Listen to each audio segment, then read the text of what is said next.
Everybody, so this week's recap of finding ourselves in God's story. We find ourselves on the third C of the story, Christ. And we're taking a few weeks to kind of unpack what it really means that Christ came into the world to redeem it and reconcile it and restore it and rebuild everything that had been broken. And the tag we're kind of using what was broken in the fall is being fixed by Jesus, or being fixed by Christ. And so, reminder, the first C is creation, the second C is the collapse, and then the third C right now is Christ. And last week we talked about what it meant for us that Christ is our prophet. And Christ is the prophet, and what it means that he fulfilled the office of prophet and why that's important to us. And so this week we're talking about Christ being our high priest, the second part of that, and what that means for us. And so we dove into Hebrews a little bit. If you've never read Hebrews, highly encourage you to check it out. But Hebrews has a lot to say about Christ being our high priest. And we looked at Hebrews chapter 7, and the text that we really focused in on was Hebrews chapter 7, verse 25. This is this wonderful passage. Listen to this. Consequently, he is able to save to the uttermost those who draw near to God through him, since he always lives to make intercession for them.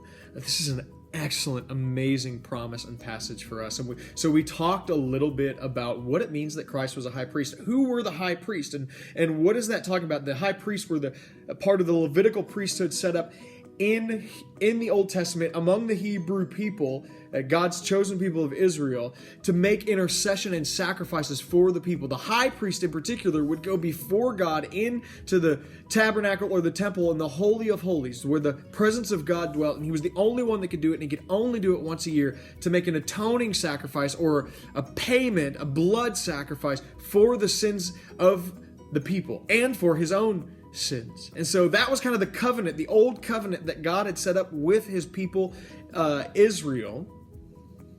And so what does this mean for us, that Christ is our high priest? Well, it means this: he can save to the uttermost, to the farthest places. Christ entered into the holiness. Christ was our high priest. He made the one time for all sacrifice, whereas the old system, the sacrifices were continual and really were actually not effective, as Hebrews, earlier in Hebrews, the verses leading up to Hebrews 7:25 inform us. They really weren't effective. They were just a picture of what was to come. And so we get the whole picture. We get the completion of the promises of God in Christ being our high priest.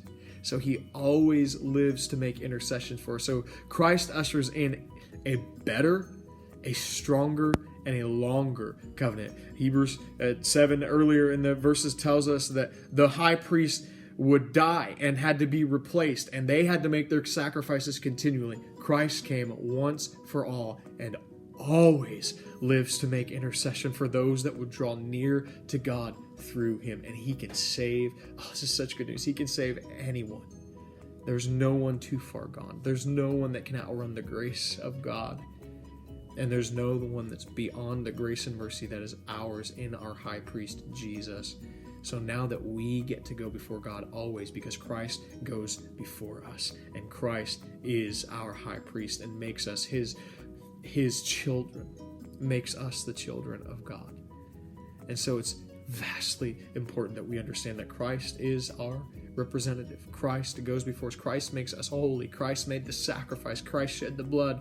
Christ did what needed to be done, and it doesn't need to be done anymore. His sacrifice was enough, and the work is finished. All that we have to do is put our faith and trust in him and rest in the fact that he is our high priest and he is our intercessor. So the question that we asked, once again, we're going to keep asking this question, is what will you do with Jesus the high priest? If you've already made that confession and repented of your sin and asked Jesus to intercede on your behalf before God and draw near to God through Jesus, then let him grab you by the hand and guide you and walk you the rest of the way through life. Let him continually do that. Maybe you're wrestling with a certain sin, or you're having some sort of struggle. Let Christ be your representative always before God, and allow his grace and mercy to come in. If you've not done that, we've pleaded with the teens, if they've not done that, to not wait. But let Christ be their high priest now, to be their representative for God, to reconcile them back to God. So pray that, again, this blesses you, that you're able to learn and grow together as a family and rest in the grace and mercy and peace and the salvation that can only come through Jesus Christ, our prophet and our high priest.